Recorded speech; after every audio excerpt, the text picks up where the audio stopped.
Yo, what is up? And I'm just changing my spot because I'm really bored. And today we'll be talking about the new single by the band Between the Buried and Me. Now, Between the Buried and Me are my second favorite band of all time. I love the music. Colors, of course, is my favorite album. But it's just the way it flows and just the songs are so masterfully arranged. The technicality is technical but enjoyable, and that's what I've always liked about the band. Tommy Rogers is a beast of a vocalist.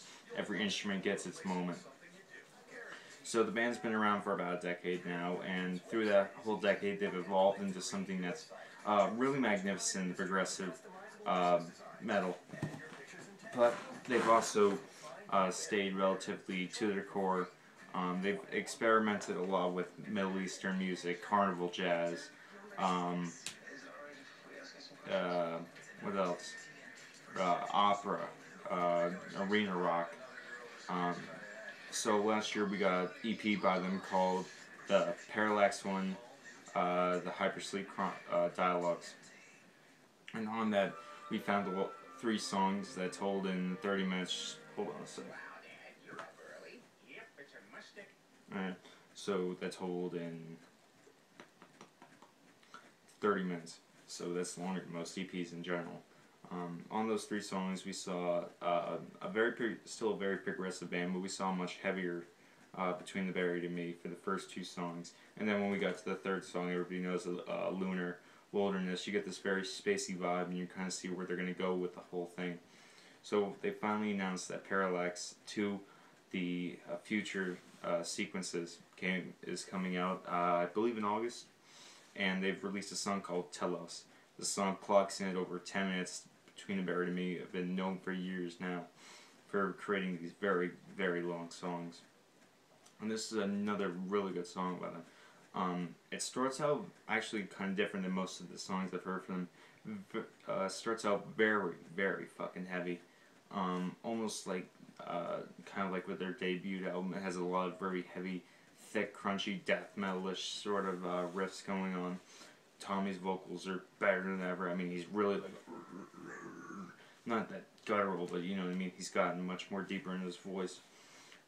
About 2 minutes in, a nice, really complicated, classic Between the Buried and Me riff goes on, and that really just helps spice up the song. You know, that classic technicality the band is known for. So as I'm listening to the song, I'm noticing that, okay, this is a very heavy, but where's kind of the progressions, the out of the nowhere kind of musical changes that make Between the Buried and Me such a unique band.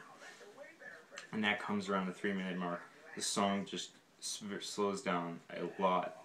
All of a sudden, kind of reminds me a little bit of Porcupine Tree, like within Absentina, with some very mellow guitar work over it. Some very, I think there's a vocoder in there. Some very spacey sounding vocals. Then Tommy's cleans come in. I was hoping to see cleans in this track, and I luckily got him. He sounds great with his cleans. They've been getting progressively better over his entire career with Between the Buried and Me. You also have where there's a whole concept that's going on, and this is the main concept.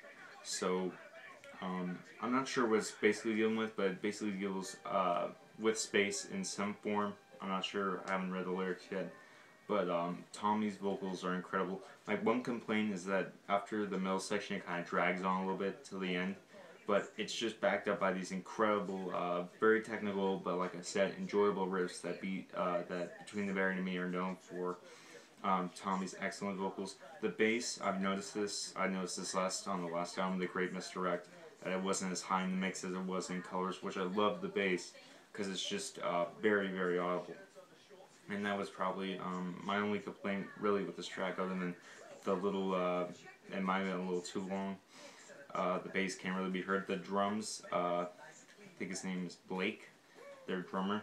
He's a fantastic drummer. He's got that Portnoy influence. He's got some Dillinger skate playing in him too. He can pull off a fantastic blast beat, but go right into this very complicated, very interesting sounding fill.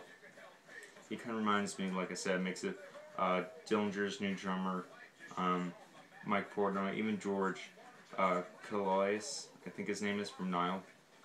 with his like blast beats and shit, and it just really works good. Then you got Paul Rogers and the other guitarist, I forget his name, on both lead and rhythm. They do an excellent job of just bringing forth beautiful melodies, also with these very crushing riffs in the beginning that just instantly are just fucking headbangable. And that's what I really enjoyed about the intro.